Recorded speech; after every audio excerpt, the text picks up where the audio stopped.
নমস্কার বন্ধুরা, আমি তুহিন আর আমার কিচেনে আপনাদের সবাইকে স্বাগত। আজকের রেসিপি মটর পনির। একদম কম তেল মশলা দিয়ে খুবই সুস্বাদু মটর পনির কীভাবে বানাবেন সেটাই আজকে আপনাদের সঙ্গে শেয়ার করব। অনেকে ভাবেন একদম অত্যাধিক তেল মশলা দিয়ে ভালো করে না বানালে মটর পনিরে স্বাদ হয় না, কিন্তু আমি যেভাবে বানিয়ে দেখাবো সেইভাবে যদি বানান দুর্দান্ত হবে খেতে। এই শীতের দিনে রাত্রেবেলা অথবা দুপুরবেলা রুটি পরোটা নান যেটার সঙ্গেই খাবেন অমৃত লাগবে। চলুন দেখে নেওয়া যাক মটন পনিরটা আমি কম তেল মশলায় কিভাবে বানাই। মটর পনির বানানোর জন্য যেটা সব থেকে মূল্যবান সেটা হলো পনির। সেটা নিয়ে নিয়েছি, আমি 200 গ্রাম পনির দিয়ে করে দেখাচ্ছি। এইবার পনিরটাকে আমি মোটামুটি পিস করে কেটে নেবো, অত্যাধিক বড় না অত্যাধিক ছোট না। দেখুন কিভাবে কাটছি, টুকরো টুকরো কেটে নিলাম ঠিক আঙুলের 1 কর মাপ করে। এতে খুব ভালোভাবে মটর পনিরের ভেতরে মশলাটা ঢোকে এবং খেতেও কিন্তু দুর্দান্ত হয়। প্রতিটা বাইটে কিন্তু পনিরটা উঠবে। বড় পনির হলে কেটে কেটে খেতে হয়, কিন্তু এই পনির কিন্তু প্রতিটা বাইটে আপনি মুখে পুরতে পারবেন, সেই জন্যই এইভাবে কাটলাম। এইবার একটা কড়াই নিয়ে নিয়েছি। গ্রেভির জন্য একটা জিনিস বানিয়ে নিতে হবে। প্রথমেই নিয়ে নিয়েছি 1 চামচ তেল। কড়াইটা গরম হওয়ার পরেই কিন্তু তেলটা দিয়েছি এবং তেলটা ভালো করে গরম হয়ে গেলে এর মধ্যে দিয়ে দেবো একটা মিডিয়াম সাইজের রাফলি চপড পেঁয়াজ মানে অনিয়ন, দিয়ে দেবো 6-7টা রসুন কোয়া, গার্লিক ক্লোভস, আর দিয়ে দেবো 1/2 ইঞ্চি ছোটো করে কিউব করে আদার টুকরো জিঞ্জার কিউবস। ফ্লেমটা লো টু মিডিয়ামের মাঝখানে দিয়ে ভেজে নিতে হবে ভালো করে। এবার যখন দেখবেন পেঁয়াজ রসুনে ভালো করে লাল মার্ক এসে গেছে, মানে লালচে কালার এসে গেছে, এর মধ্যে দিতে হবে 2টো কাঁচা লঙ্কা। ঝালটা বুঝে দেবেন, বাড়িতে বাচ্চা বয়স্ক থাকলে অ্যাভয়েড করবেন, কিন্তু একটুখানি ঝাল দিলে খেতে ভালো হয়। এবার দিয়ে দেবো 2টো ছোটো সাইজের রাফলি চপড টমেটো, দিয়ে এইবার ভাজতে হবে ভালো করে। এইবার এখানে দিয়ে দেবো 1/2 চা চামচ তিল। আমি এখানে কাজুর জায়গায় তিলটা ব্যবহার করছি, আপনারা কাজুও দিতে পারেন। আর দিয়ে দেবো 1/2 চামচ পোস্ত। পোস্ত না দিতে চাইলে আপনারা কিন্তু চারমগজও দিতে পারেন। এবার এটাকে ভালো করে প্রথমে ফ্রাই করে নিতে হবে লো ফ্লেমে। এইবার কিছুক্ষণ ফ্রাই করে নিয়ে ওপর থেকে স্প্রিঙ্কেল করে দেবো পরিমাণ মতো লবণ, অ্যাজ পার ইয়োর টেস্ট মানে সল্ট। লবণটা দিয়ে ভালো করে মিক্স করে দিয়ে দেবো অল্প করে জল, যাতে সুন্দরভাবে সব কিছু নরম হয়ে যায়। এইবার একটা ঢাকা চাপা দিয়ে লো ফ্লেমে 10 মিনিট এভাবে রেখে দেবো, যাতে সুন্দরভাবে নরম হয়ে যায়। ঠিক 10 মিনিট পর ঢাকনাটা খুলে নিলাম। দেখুন জলটা অনেকটাই শুকিয়ে গেছে আর সুন্দরভাবে নরমও হয়ে গেছে। এইবার এই মিশ্রণটা ঠান্ডা করে নিতে হবে। ঠান্ডা করার পর মিক্সার জারে ট্রান্সফার করে এটাকে মিহি পেস্ট বানিয়ে নেবেন। যদি জল লাগে অল্প অল্প করে জল দেবেন। আমি আর মিক্সার গ্রাইন্ডারের পেস্টিংটা আপনাকে দেখালাম না, ডাইরেক্ট রান্না চলে আসলাম। যে কড়াইতে রান্না করেছিলাম এতক্ষণ সেই কড়াইয়ের মধ্যে দিয়ে দেবো 2 চা চামচ সাদা তেল। সাদা তেলটা লো ফ্লেমে গরম করতে দিয়ে দেবো কিছুটা কাশ্মীরি রেড চিলি পাউডার। আমি ইউজ করেছি 1 চা চামচ কাশ্মীরি রেড চিলি পাউডার। 1/4 চা চামচ দিয়ে দেবো হলুদের গুঁড়ো, দিয়ে এই তেলের মধ্যে ভালো করে মিক্স করে নিতে হবে হালকা উষ্ণ তেলের মধ্যে, যাতে পুড়ে না যায়, তাই লো ফ্লেমে দেওয়া। আর এতে কিন্তু কালারটা দারুণ আসে। যে কোনো ধাবা স্টাইল যদি রান্না করেন এইভাবে করবেন, কালার দুর্দান্ত আসবে। ভালো করে মিক্স করে নেওয়ার পর দেখুন একটুখানি তেলে ফেনা ফেনা হচ্ছে, মানে সুন্দরভাবে কিন্তু হালকা রোস্টিং হয়ে গেছে আর কালারটা দেখুন কত সুন্দর এসেছে। এইবার দিয়ে দিতে হবে যে মিশ্রণটা আমি বানিয়ে রেখেছি মানে পেস্টটা, সেইটা এর মধ্যে দিয়ে দিতে হবে। এইবার একসাথে ভালো করে কষতে হবে। কষতে কষতে তারপরে দিয়ে দেবো স্বাদ অনুযায়ী একটু লবণ, অ্যাজ পার ইয়োর টেস্ট। এবার দিয়ে দেবো রোস্টেড কিউমিন পাউডার 1/2 চা চামচ, 1/2 টিস্পুন। আরও 1/2 চামচ দিয়ে দিলাম রোস্টেড কিউমিন পাউডার, কারণ একটু কম হয়ে গেছিলো। আর 1/2 চামচ দেব ধনের গুঁড়ো, কোরিয়ান্ডার পাউডার। তারপরে ভালো করে এটাকে কষতে হবে।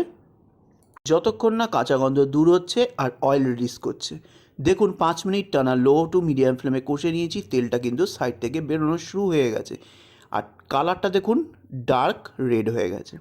এইবার এর মধ্যে অ্যাড করব 2 চা চামচ ফ্যাটানো টক দই। অত্যাধিক দেবেন না, টক হয়ে যাবে। টক দইটা দিয়ে ইমিডিয়েটলি ভালো করে মিক্স করে নিতে হবে, ভালো করে স্প্যাচুলা চালিয়ে নন স্টপ, তাহলে কিন্তু দইটা ফেটে যাবে। ভালো করে মিক্স করে নেওয়ার পর এইবার মিক্সার গ্রাইন্ডারটা ধুয়ে এখানে অল্প করে জল দিয়ে দিতে হবে। ভালো করে মিক্স করে দেওয়ার পর জলের সঙ্গে গ্রেভিটা ভালো করে মিক্স করে দিয়ে ফ্লেমটা মিডিয়ামে দিয়ে একটু ফুটতে হবে। আর এর মধ্যে দিয়ে দেবো স্বাদ অনুযায়ী চিনির গুঁড়ো, কারণ টমেটো দেওয়া হয়েছে প্লাস টক দইও দেওয়া হয়েছে, তাই টেস্টটা ব্যালেন্স তো করতেই হবে। আর দিয়ে দেবো আরও 1 চামচ কাশ্মীরি রেড চিলি পাউডার, যাতে কালারটা আরও সুন্দর হয়। আপনারা দিতেও পারেন, নাও দিতে পারেন। ভালো করে একবার মিক্স করে নিয়ে এর মধ্যে দিয়ে দেবো পরিমাণ মতো মটরশুঁটি, গ্রিন পিস। আমি এখানে 1 কাপ গ্রিন পিস ইউজ করেছি। 200 গ্রামের জন্য এই 250 গ্রাম গ্রিন পিস একদম পারফেক্ট। আমার 1 কাপ মানে এখানে 250 গ্রাম। গ্রিন পিসটা দেওয়ার পর এইবার ভালো করে মিক্স করে দিয়ে লো ফ্লেমে টানা 15 মিনিট কিন্তু ফোটাতে হবে আর কষতে হবে। এতে মটরশুঁটিটা নরমও হবে আর মশলাটার মটরশুঁটির ভেতরে ঢুকবে, না হলে কিন্তু এই মটরশুঁটি খেতে কিন্তু একেবারেই ভালো হবে না। 15 মিনিটের মাঝখানে মাঝপথে একবার ঢাকনাটা খুলে নিতে হবে। আর দেখুন ঢাকনাটা খুলে নিয়েছি, কী সুন্দর তেলটা ওপরের দিকে ভেসে এসেছে, মানে কষাটা ভালো হচ্ছে। এইবার হালকা হাতে একটুখানি নাড়াচাড়া করে দিতে হবে যাতে তলাটা লেগে না যায়। একটু নাড়াচাড়া করে দিয়ে ঢাকা দিয়ে আবারও কিন্তু 15 মিনিটের হাফ টাইমের পর যেটুকু টাইম থাকছে সেটুকুর জন্য আবার ঢাকা দিয়ে দিতে হবে। টোটাল 15 মিনিটের পর ঢাকনাটা তুলে নিলাম। দেখুন কি সুন্দরভাবে কষেছে, তেলটা ভালো করে বেরিয়ে এসেছে, জলটাও কমে এসেছে। এইবার ভালো করে একটুখানি নাড়াচাড়া করে নিয়ে ওপর থেকে দিয়ে দিতে হবে 1 টেবিল চামচ পরিমাণে কসুরি মেথি। আমি এখানে কিন্তু পাউডার করে দিচ্ছি না, গোটা গোটা দিচ্ছি। এইটাই কি হবে, পনিরের গায়ে সুন্দর করে লিপটে যাবে, এতে দুর্দান্ত টেস্ট হয়, করে দেখবেন। এইবার দিয়ে দেবো হাফ চামচের থেকে একটু কম গরম মশলা গুঁড়ো। আর দিয়ে দেবো এর মধ্যে 200 গ্রাম পনির কিউব। আপনারা ভেজে দিতে পারেন, কিন্তু পার্সোনালি আমি পনির ভেজে খেতে খুব একটা পছন্দ করি না, কারণ খুবই শক্ত হয়ে যায়, আবার গরম জলে ঢালার সমস্যা থাকে। এসবের কোনো দরকার নেই, ডাইরেক্ট রান্না করবেন। পনিরটা দিয়ে সব মশলার সাথে ভালো করে কষতে হবে, খুব সাবধানে, যাতে পনিরটা ভেঙে না যায়। ভালো করে মিক্স করে নিয়ে একটুখানি মশলার সঙ্গে কষে নিতে হবে ঠিক 1 মিনিট। তারপরে দিতে হবে ছোট্ট একটু বাটার কিউব। এটা না দিলে নয়, কারণ এই ধাবা স্টাইল পনিরের টেস্ট বাড়ানোর জন্য একটু পনিরের মধ্যে বাটার কিউব দিতেই হবে। আপনারা অ্যাভয়েড করতে চাইলেন করতেই পারেন, কিন্তু বাটার কিউবে কিন্তু টেস্টটা অন্য মাত্রা এনে দেবে। বাটারটা দিয়ে ভালো করে কিছুক্ষণ কষে নিতে হবে। তারপরে এর মধ্যে দিয়ে দিতে হবে হাফ কাপ বা 1 কাপ পরিমাণে জল। যতটা পনির বা যতটা সবজি সেটা কিন্তু পরিমাণ মতো দিতে হবে। অত্যাধিক কিন্তু গ্রেভি এই ধাবা স্টাইল মটর পনিরে কিন্তু হয় না। ভালো করে মিক্স করে দেওয়ার পর এবার ঢাকা দিয়ে রেখে দেবো 10 মিনিটের জন্য, যাতে সুন্দরভাবে পনিরের ভেতরে মশলাগুলো ঢুকে যায়। আর লো ফ্লেমে কিন্তু রাখতে হবে। ঢাকনা ঠিক 10 মিনিট পর খুলেছি, দেখুন টেক্সচারটা কত কম তেলেই কিন্তু করলাম, কিন্তু এর মধ্যে থেকে অনেকটা বেরোলো তেল। কেন জানেন, এই পনিরটা হলো ক্রিম পনির, এর ভেতর থেকেও কিন্তু অনেকটাই কিন্তু বেরিয়েছে। এবার ভালো করে স্প্যাচুলা চালিয়ে একটু মিক্স করে দিতে হবে। তারপরে দিয়ে দিতে হবে কুচিয়ে রাখা ফ্রেশ ধনেপাতা। এটা না দিলে কিন্তু মটর পনিরের স্বাদ ভালো আসবে না। ভালো করে একবার হালকা হাতে মিক্স করে নিলেই রেডি হয়ে গেল গরম গরম মটর পনির। খেয়ে দেখবেন আর অবশ্যই কমেন্ট করে জানাবেন কেমন লাগলো ভিডিওটা। আমরা তো দুর্দান্ত খেয়েছিলাম এই মটর পনিরের রেসিপিটা। প্লাস প্রচুর প্রচুর শেয়ার করে দেবেন বন্ধুবান্ধবের সঙ্গে। নতুন বন্ধুদের বলছি সাবস্ক্রাইব করে বেল আইকন ক্লিক করে অল বাটনটা ক্লিক করতে ভুলবেন না যেন, তবেই কিন্তু নেক্সট রেসিপি সারার সঙ্গে সঙ্গে আপনাদের কাছে সর্বপ্রথম পৌঁছে যাবে আমার নিত্য নতুন রেসিপিগুলো। আজ আসলাম, নেক্সট দিন আবার একটা ভিডিও নিয়ে আপনাদের সামনে তুলে ধরবো। নমস্কার।